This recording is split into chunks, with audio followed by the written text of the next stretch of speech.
So picture this. The automatic glass doors of this massive international airport just slide open. Oh boy. You step out onto the pavement, right? And this absolute wall of sensory information just hits you instantly. Yeah, the classic arrival shock. Exactly. You've got taxi cabs honking, luggage wheels are like clattering over the asphalt everywhere. Hundreds of people are rushing past you, all shouting over each other. And they're all speaking the language you've been studying in total silence for, what, 3 years? Yes. In absolute silence in your bedroom. So you open your mouth to ask this passing security guard for directions to the train, and suddenly your brain just shuts down. Just entirely goes offline. Completely.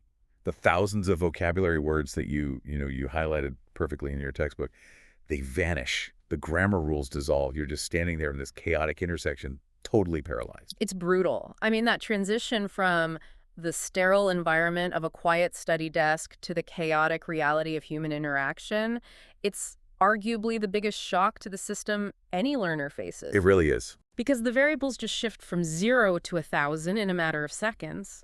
When you're sitting in your living room with a cup of tea, translating a little paragraph, you control the pacing. Right. You have all the time in the world. Exactly. You control the ambient noise.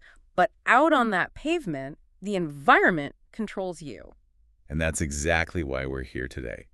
Welcome to today's deep dive, everyone. We are digging into two incredibly insightful sources today, transcripts from these amazing language learning channels, Emily Daily English and English Unleashed. Two really fantastic resources. Truly. And our mission for you today is not to dissect textbook grammar. We are deliberately avoiding verb conjugations today. Thank goodness for that. Right. No, we are deconstructing survival. We're going to examine the acute psychological barriers that cause that exact paralysis at the airport door. We'll look at the neuroscience of why traditional studying often fails under pressure. And more importantly, how to build those unshakable, really microscopic daily habits that rewire your brain for real-world fluency. Yes. Okay. Let's unpack this, because the foundational problem we're looking at here, it's kind of an illusion. Right. The illusion of competence. Traditional study creates this feedback loop that basically rewards accuracy in a vacuum. Like getting 100% on a quiz. Exactly. A student gets that perfect score on a multiple-choice test and logically assumes, hey, I'm fluent. But pulling a vocabulary word from long-term memory while sitting comfortably at a desk that uses a completely different neural pathway than trying to grab that same word when a native speaker is staring at you impatiently. With a loudspeaker blaring overhead in the background. Right. The pressure changes the biology of the brain. So let's examine the overriding philosophy that both of our sources really hammer home today, because it acts as the antidote to that paralysis. The concept is simple, but it is radically disruptive to how we are taught in school. It really flips the script. It does. And the philosophy is this. Communication is about connection, not perfection. I love that phrasing. Connection, not perfection. It requires a total paradigm shift. How so? Like in terms of our conditioning? Well, academic environments condition us to view mistakes as penalizations, right? Every dropped article or misplaced preposition is a literal red mark on the paper. Oh man, the red pen. It haunts us. It does. So when learners enter the real world, their internal monologue is entirely focused on performance. They're mentally pre-editing every single sentence before they even speak. Like running it through a mental grammar checker. Exactly, running it through working memory. Yeah. But by the time they have constructed the perfect sentence, the conversation has already moved on. A moment is gone. Yeah. So shifting the goal from perfection to connection removes that cognitive bottleneck. The sole objective just becomes successfully transferring an idea from your brain into someone else's. It takes so much pressure off, and the sources lean on a really great metaphor here. They compare language acquisition to a marathon rather than a sprint, which, we hear that phrase everywhere. Sure, it's a bit of a cliche. Right, but applying it mechanically to cognitive load makes a lot of sense. You can't force your muscle tissue to adapt to a 26-mile run by sprinting as hard as you can for 10 minutes. No, you just injure yourself. Exactly. The biological adaptation requires sustained, paced stress over a long horizon. And functionally, that metaphor aligns perfectly with neuroplasticity. When you attempt to cram a language, say, studying for 10 hours straight on a Sunday, you are essentially sprinting. Which feels productive at the time. It does, but you overload your brain's hippocampus. It processes this massive amount of explicit data into short-term memory, but the brain simply doesn't have the metabolic resources to convert all of that data into long-term myelinated neural pathways in one single session. So what happens to it all? Honestly, most of it is just dumped during your next sleep cycle. Wow, just flushed away. But see, okay, I understand the biology of pacing it out. But if I put myself in the shoes of someone standing in that airport, I have to push back a little on the acceptance of the marathon. Okay, play devil's advocate for me. Well, when a native speaker is standing 3 feet in front of me, right, tapping their foot, waiting for me to respond, the absolute last thing I want is a slow, steady marathon. I want the sprint. You want it right now. Yes, I want the immediate, Matrix-style download of the entire vocabulary so I don't look foolish. There is this primal urgency to just not appear incompetent in front of another human being. That is so true. And what you're describing there is literally the fight-or-flight response activating. Really, just from a conversation. Absolutely. When you feel threatened by the prospect of social embarrassment, your amygdala triggers a release of cortisol. And the fascinating and really tragic irony of language anxiety is that cortisol physically inhibits the prefrontal cortex. Which is the part of the brain that does what? It's the exact part responsible for complex thought, working memory, and language retrieval. Oh, no way. So the panic actually breaks the machine. Precisely. The harder you panic about needing the perfect word instantly, the less biological access you actually have to it. That perfectly explains that literal blank slate feeling. The brain is pulling the plug on the language center just to redirect energy to survival. It thinks you're being chased by a lion, not asked for directions to Starbucks. That is wild. Which actually brings up this hilarious but deeply relatable terror mentioned in English Unleashed. They suggest this tip, changing your smartphone's language settings to English to force daily exposure. Oh, the phone setting trick. Yes. And while that makes logical sense, the visceral fear of doing that is just immense. I picture accidentally activating some obscure accessibility setting or like putting the phone in airplane mode and suddenly being entirely locked out of my digital life. Because you can't read the menus to fix it. Exactly, because my brain cannot decode the word for cancel or revert. It's a genuine fear. It's the fear of losing control over your environment. I mean, Yeah. we rely on our devices as literal extensions of our working memory these days. For sure. My whole life is in there. Yeah, so to willingly scramble the interface of that device, it feels like self-sabotage. But this touches on a really important psychological concept known as the spotlight effect. The spotlight effect. Yeah. Learners drastically overestimate how much attention other people, or the world at large, are paying to their struggles. You assume that if you make a mistake on your phone, or stutter while asking for a coffee, the entire room is judging your intellect. Like you have a spotlight shining right on your failure. Exactly. When the reality, especially in a massive metropolis like London or New York, is that native speakers are completely apathetic to your grammar. They do not care. Right. They are profoundly distracted. That commuter rushing past you in London is not evaluating your use of the past perfect continuous tense. No, they're thinking about an argument they had with their boss. Or calculating if they have time to grab a sandwich before their train departs. Precisely. They are navigating their own chaotic internal lives. The native speaker is honestly just looking for the fastest route to mutual understanding. Just get to the point, basically. Yeah. They will naturally fill in the blanks of your broken sentences using context, recognizing that other people aren't grading you, but are merely trying to survive their own commute. That's a massive step in down-regulating that cortisol response we discussed. It's so freeing to realize that. And it really dismantles a major myth that English Unleashed addresses head-on. This pervasive idea that true fluency requires completely uprooting your life. Oh, the immersion myth. Yes, moving to an English-speaking country and suffering through this 24/7 baptism by fire. The source makes it extremely clear that you do not need a plane ticket. You don't need to grind through 3 hours of textbook exercises every single night. The requirement for geographical immersion is such an outdated concept, especially given the digital infrastructure we have today. But more importantly, the 3-hour nightly study session is fundamentally counterproductive. Because it's sprinting. Right. The source actually advocates for just 10 to 15 minutes of daily targeted exposure. Now, 10 to 15 minutes sounds almost offensively short for a goal as massive as fluency. Like if someone told me I could learn to play the piano by touching the keys for 12 minutes a day, I would assume they were selling snake oil. I get that. It sounds totally inadequate if you view learning as accumulating a pile of facts. Okay. But language is not a pile of facts. It's a neurological habit. The mechanism at play here involves the brain's reticular activating system, or the RAS. The RAS, what does that do? So the RAS filters the millions of bits of sensory data you encounter every day, deciding what is important enough to bring to your conscious attention. Like how you don't notice the feeling of your shirt on your back until someone mentions it. Perfect example. When you study for 3 hours on a Sunday and then ignore the language for the rest of the week, your RAS classifies English as a temporary, isolated anomaly. It doesn't warrant permanent integration. Oh, but when you engage with it for just 15 minutes every single day, you are repeatedly pinging that system. You're tricking the filter.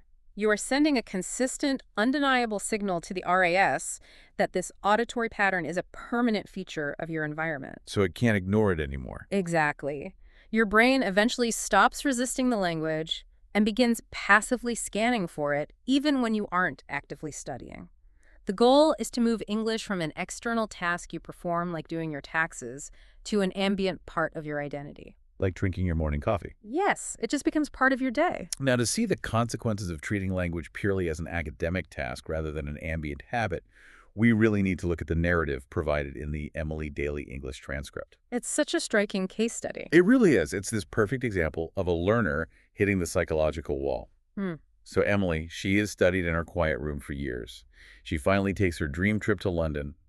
She steps into Heathrow Airport, completely jet-lagged, and attempts to find her way to the city center. And her expectation, understandably, is that the input she receives from the locals will match the pristine, perfectly articulated audio files from her coursework. The nice, slow, level 1 audio tracks. Exactly. But instead, she encounters a complete bombardment. She stops a businessman, and he just barks over his shoulder to check the information desk. Without even stopping. Right.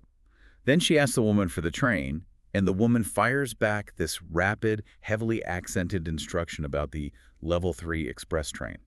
The speed is just staggering. It's real-world pacing. The vocabulary is all blended together. Emily's phone is dead. She has no physical maps, and the physical exhaustion begins to merge with the cognitive overload. Notice the cascade of failure happening here. And it is vital to point out, it is not a failure of her intelligence. It is an environmental collapse. The environment just overwhelmed her system. Right. The input speed exceeded her processing speed. And the narrative takes a deeply emotional turn right here. Emily describes feeling her legs grow heavy. Her heart sinks. She literally sits down on her suitcase in the middle of the swirling crowd and thinks, is my English bad? I studied for years. Is there a flight home today? That's heartbreaking. It is. And she uses this specific word, ghost. She feels like a ghost because she has a voice, but the environment refuses to acknowledge it. That feeling of being a ghost is the ultimate manifestation of language isolation because, communication is fundamentally about asserting your existence in a social space. Being seen. Yes. When your attempts to communicate just bounce off people unacknowledged, it strips you of your agency. That moment of sitting on the suitcase wishing to abandon the trip, that represents the exact precipice where most adults quit learning a language altogether. Really, that specific moment. Yeah. The emotional cost of feeling incompetent simply outweighs the desire to learn. But Emily doesn't quit, and that's because of an intervention by a stranger named John. He notices her distress, and he doesn't just point her to the exit signs. He offers a piece of advice that completely re-anchors her reality. I love this part. He tells her it is better to be slow and correct than fast and lost. That single sentence is so powerful Yeah. because it dismantles the pressure to match the native speaker's pacing. Emily's panic stems from a false obligation. Because the Londoners are speaking at like 150 words per minute. Right. So she feels a subconscious pressure to process and respond at 150 words per minute. John is explicitly granting her permission to break the social rhythm of the city. And he gives her 2 specific sentences to enforce this new pacing. Yeah. 2 literal tools to take back control of the interaction. The first one is disarmingly simple. He tells her to say, "I'm sorry, I don't understand." The utility of that sentence honestly cannot be overstated, because the natural instinct for a learner who is drowning in rapid speech is to default to the blank nod. Oh, the blank nod, we've all done it. You smile, you nod rhythmically, and you offer these vague affirmations while internally you are just panicking. The polite smile is sheer terror. Exactly. We do it because we want to preserve social harmony. We don't want to become a burden or disrupt the flow of the native speaker's story. But from a communicative standpoint, that blank nod is incredibly destructive. It feeds the native speaker false data. Oh, because they think you get it. Right. They assume you are tracking with them, so they maintain or even increase their speed and complexity. Saying, "I'm sorry, I don't understand," halts that destructive loop immediately. It acts like a brake pedal. Yes. It signals active engagement and forces a reset of the conversational parameters. It sets a boundary. Right. And then she follows it with the second tool. Can you speak slowly, please? Now, the immediate anxiety I feel hearing that, and I'm sure you listeners feel it too, is the fear of causing offense. Sure, it feels demanding. Exactly.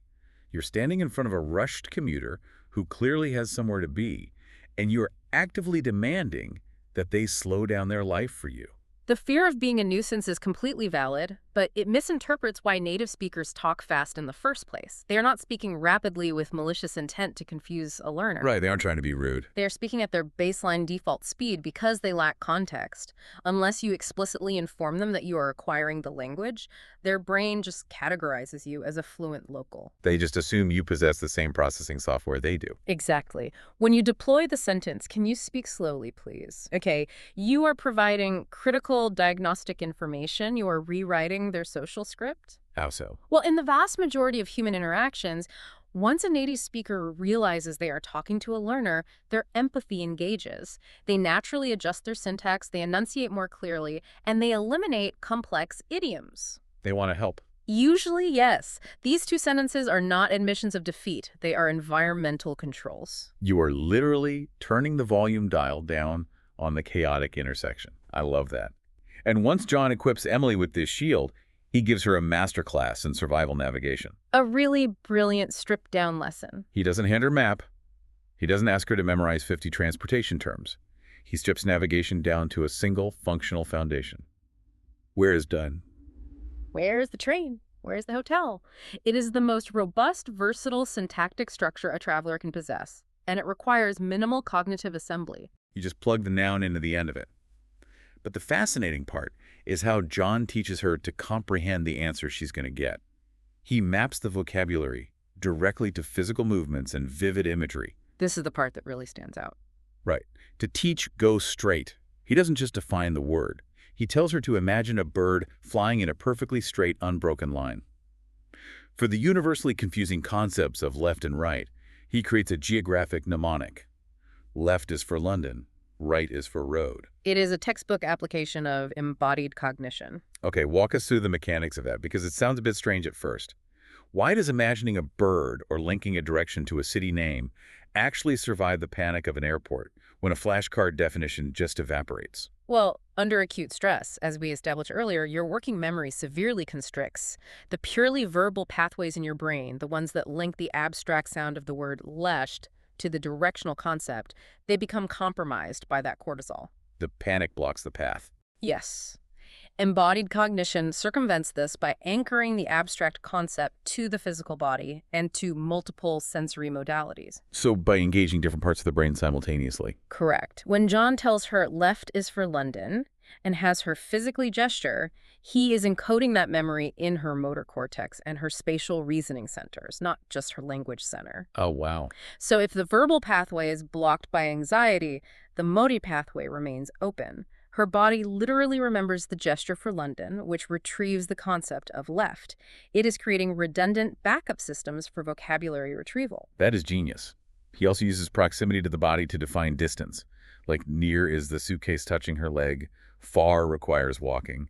He even tells her to look for the red bus stop, leveraging the universal visual association of red meaning stop to anchor the word.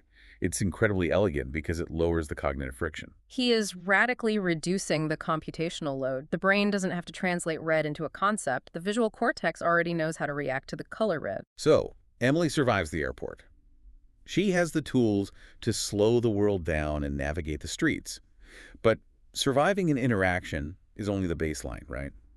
The next hurdle, and this is where the transcript from English Unleashed becomes really vital, is the mechanics of actually sounding natural. Right. Moving from survival to fluency. Because we all know that sensation of constructing a brilliant, grammatically flawless sentence in our head, only to open our mouths and hear it stumble out with this clunky, rigid rhythm. You are encountering the physical limitations of your own articulatory system, because producing speech is a highly complex motor skill. And the tool the source provides to overcome this motor limitation is a technique called shadowing.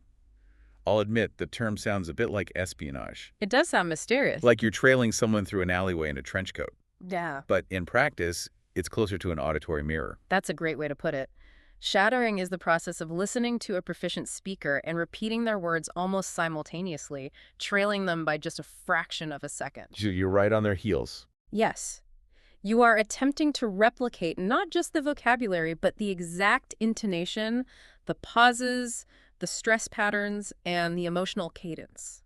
It really reminds me of sitting in the car listening to a favorite song on the radio and lip-syncing to the lyrics. You don't pause the track to look up a word you didn't quite catch in the second verse. No, you'd ruin the song. Exactly. You just ride the rhythm and mimic the shape of the sounds the singer is making. The lip-syncing analogy captures the essence of shadowing perfectly because it highlights the absolute necessity of momentum. The source lays out strict rules for shadowing. Do not stop the audio. Do not attempt to translate the meaning into your native language in real time. Do not consult a dictionary. Which feels intensely unnatural. Every instinct cultivated by the traditional school system screams at you to stop, locate the unknown word, define it, and only then proceed. Because traditional schooling prioritizes explicit semantic understanding over phonetic conditioning. Meaning knowing the definition versus knowing how to say it. Right. Shadowing is an exercise in phonetic conditioning. When you speak your native language, the muscles in your jaw, your tongue, your lips, and your vocal cords have been heavily specialized over decades to produce a very specific set of frequencies and shapes. So your mouth is literally biased towards your mother tongue. Exactly. And English requires entirely different articulatory postures. If you stop the audio to analyze a word logically, you are staying in the analytical hemisphere of your brain. You're overthinking it. Yeah. Shadowing forces you to bypass the analytical center entirely and engage the motor cortex. You are training the physical muscles of your mouth to maneuver through the transitions between English words without hesitation. You are building muscle memory for the rhythm of the language, regardless of whether you consciously understand every single noun you are mimicking. Okay, so we have this overarching concept of shadowing, but how do we operationalize it for the listener? The English Unleashed source provides a highly practical 5-step framework for integrating this into daily life. A mini class in habit building. Exactly. So tip number 1 is to listen every day. But it specifies that even if you only comprehend 30 to 50% of the material, it is still highly effective. That lower threshold of comprehension is so difficult for perfectionists to accept. Oh, for sure. If I don't understand half of it, I feel like I'm wasting my time. They assume that if they aren't extracting 100% of the meaning, the time is wasted. But listening at 50% comprehension engages what we call ambient immersion. Even if you miss the specific vocabulary, your auditory processing centers are mapping the prosody of the language. Prosody meaning the melody of it. The melody, the rhythm, the rise and fall of pitch at the end of a question versus a statement. A child acquires the prosody of their native language long before they acquire the vocabulary. Like how babies babble with the right intonation before they know words. Exactly. By listening while cooking or commuting, you are calibrating your ear to the frequency of natural English, making it easier for your brain to parse individual words later. Which leads seamlessly into tip number 2. Shadow what you hear. You take that ambient melody you've been absorbing and you force your articulatory system to actually reproduce it. You close the loop between the auditory input and the motor output. Now, tip number 3 might be the most challenging one, but also the most impactful. Think in English.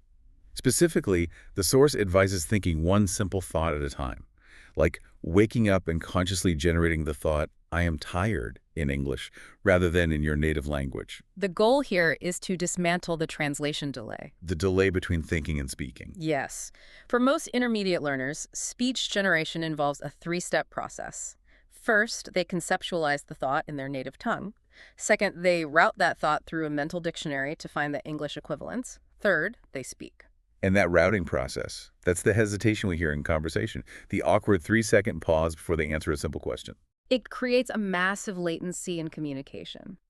By forcing yourself to attach a real-world concept like the physical sensation of being tired upon waking up directly to the English word tired, you bypass the native language entirely. You cut out the middleman. Exactly. You are building a direct neural bridge between the sensory experience and the target language in Broca's area, which is the region of the brain responsible for speech production.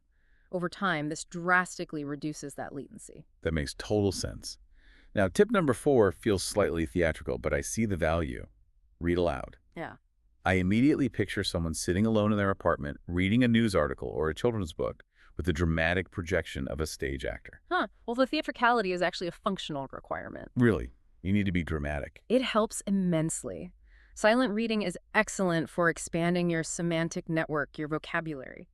But it does absolutely nothing for your phonetic conditioning. When you read silently, your brain often glosses over the exact pronunciation of complex syllables because it recognizes the shape of the word and extracts the meaning instantly. You don't have to physically stumble over the consonants. Your eyes just scan right past them. Exactly. When you read aloud, and particularly when you read with exaggerated emotion, you force your articulatory system to navigate those complex syllables. It acts as a vocal gymnasium. A gym for your mouth. Yes. The exaggerated emotion forces you to practice the intonation patterns that make English sound natural, rather than reading it in a flat, robotic monotone. Finally, we reach tip number 5. Use English in daily life. And this is where the source provides a cluster of these micro-habits. We already discussed the terrifying but effective strategy of changing your phone's operating language. Hacking your environment. Right, turning every notification in a menu into a passive vocabulary lesson driven by context. But the source also suggests keeping a 3-sentence diary. Just writing, I went to work, it was raining, I ate a sandwich. The brevity is the genius of the diary. If you set a goal to write a full page in English every single night, cognitive fatigue will cause you to abandon the habit within a week. It just becomes too much work. Right. 3 basic sentences require minimal activation energy. It consistently reinforces the fundamental subject-verb-object syntax of English without triggering exhaustion. Then there is the micro-habit that I think honestly holds the most potential for rapid growth. The 1-minute voice message. Oh, this is a phenomenal tool. The idea is you pull out your phone, open a voice memo app, and just talk about your day in English for 60 seconds. And the best part, no one else ever hears it. This creates a closed-loop system for self-correction. When you are speaking to another person, your cognitive load is entirely dedicated to maintaining the connection and interpreting their reactions.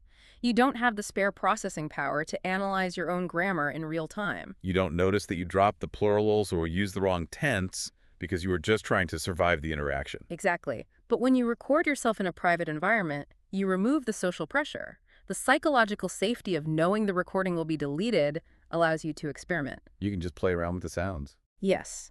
And more importantly, listening to the playback activates your metacognition.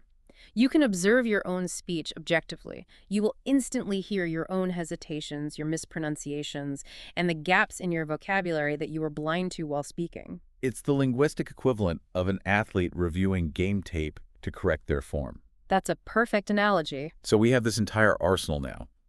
The daily habits to build the phonetic conditioning, the understanding of cognitive load, and the specific phrases to regulate the environment. We can actually see the compounding effect of these tools by comparing 2 different interactions from Emily's story in London. It really brings it all together. We have the frantic baseline early in the day and the empowered model at the end of the day. The contrast beautifully illustrates the transition from passive victim to active participant. Okay, let's look at the initial frantic example. Emily approaches a commuter and basically unleashes a desperate stream of consciousness. She says, and I'm quoting the panic here, "Excuse me, sir, can you help me? Where is the train station? Sorry, I'm in a hurry. Check the information desk." The words just bleed together. She is panting. She is externalizing her internal chaos. She floods the native speaker with too much data too quickly without establishing a clear communicative intent. And the result is devastating. The man avoids eye contact, he brushes past her, and she is left feeling like a ghost. Now, analyze the empowered example. Later that afternoon, she needs to find the bus to the city center. She stops the man, and he immediately begins giving her highly complex, rapid-fire directions about turning right at a specific colored gate. So the environmental input is just as chaotic and overwhelming as the first interaction. Yes, nothing about London has changed, but her reaction is fundamentally altered. When she feels the panic rising, she doesn't try to match his speed. She doesn't offer the polite, terrified, blank nod. She looks at him and deploys the shield. "I'm sorry, I don't understand you. Can you speak slowly, please? I am still learning English." Notice what did not happen between those two interactions. Emily did not acquire a deeper understanding of English grammar in 3 hours. She did not expand her vocabulary. In fact, the sentence she used in the second interaction was linguistically simpler than her frantic rambling in the first. That's true. The transformation was entirely psychological. She applied emotional regulation. In the first interaction, the environment dictated her physiological state. In the second, she used her tools to dictate the parameters of the environment. She took control. By establishing her boundary and explicitly stating her status as a learner, she completely altered the social dynamic.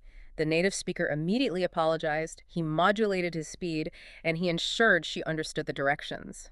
She transitioned from being a burden in the intersection to a collaborator in a conversation. She advocated for her own existence in that space. It is incredibly empowering. And hey, if you, the listener, are finding value in unpacking the mechanics of these interactions with us, and if you want to keep building these cognitive frameworks, take a second to hit the subscribe button to this deep dive. Make us a regular part of your ambient immersion routine as you navigate your own language marathon. Exactly. Bring us along in your commute. Let the rhythm of this conversation be part of your daily 15 minutes. Now, we're going to move from the theoretical analysis of shadowing and emotional regulation into a practical application. We're going to bridge the gap right now. A controlled activation of the nervous system. I like it. We want you to try this technique with us. We are going to pull the core magic sentence from John's lesson. Can you speak slowly, please? But we aren't going to just drill it mechanically. We are going to apply emotional repetition. The rationale here involves the amygdala again. The brain prioritizes the encoding of memories that are tagged with a strong emotional valence. If you repeat a phrase in a flat monotone, the brain categorizes it as low-priority data. Boring, so the brain forgets it. Exactly. But if you attach a physical and emotional state to the articulation, the memory trace becomes significantly more robust and much easier to retrieve under duress. Okay, so I will give you a prompt, and wherever you are listening, unless you are in a quiet train car, perhaps I want you to repeat the phrase out loud, physically embodying the emotion. Prompt 1. I want you to say the sentence with a shy, highly hesitant, slightly nervous posture. Shrink your shoulders a bit. Give it a try. Just kind of pull inward. Can you speak slowly, please? Notice how when you adopt that physical posture, you can literally feel the constriction in your diaphragm. Your vocal cords tighten, reducing the resonance of your voice. It sounds fragile. It feels fragile in your chest. Let's shift the state completely. Prompt 2. I want you to put an exaggerated, massive smile on your face.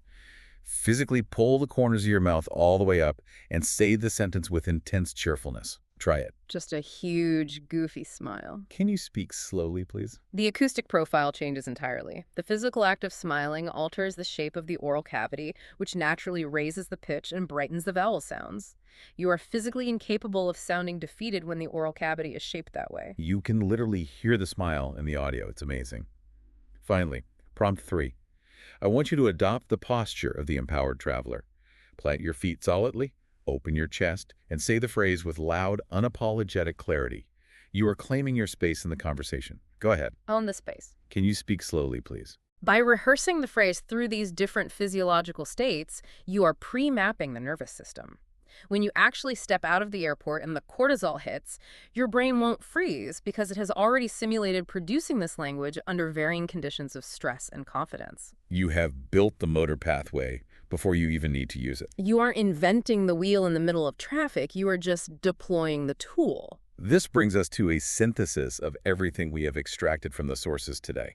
A comprehensive blueprint for navigating the transition from the quiet study room to the chaotic street. The architecture of real-world fluency requires sequential steps. Let's lay them out. Step 1 occurs long before you encounter a native speaker. It is the invisible architecture. This is the daily integration of the micro-habits. Right. You are utilizing ambient immersion while cooking. You are shadowing 20-second clips to build phonetic muscle memory. You are recording your 1-minute voice notes to trigger metacognitive self-correction. You are permanently signaling to your reticular activating system that the language is vital for survival. Step 2 is the initiation of contact. When you find yourself lost, you discard the pressure to construct complex, flowing paragraphs. You rely on the absolute lowest friction navigational structure available. Where? You are minimizing the computational load required to initiate a connection. Just keep it simple. Step 3 is comprehension filtering. You don't try to translate every syllable the native speaker fires back at you. You listen specifically for the anchored, embodied cues. You visualize the bird flying straight. You map left to London and right to road.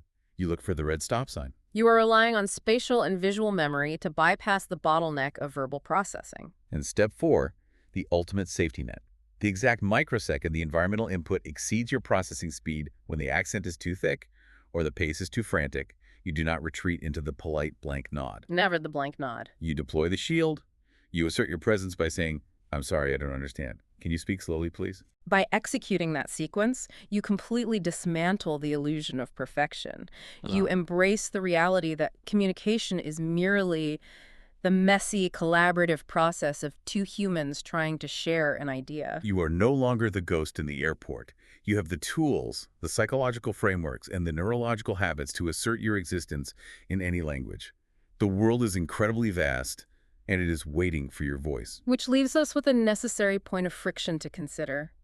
A behavioral challenge derived directly from the mechanisms we discussed today. Oh, I like a good challenge. Let's hear it. Within the next hour, you will inevitably pick up your smartphone. As you swipe open the screen, consider the environment you have curated. Are you allowing that device to remain in your native language simply because it requires zero cognitive effort? Because it's comfortable. Exactly. Or are you prepared to introduce a deliberate daily friction?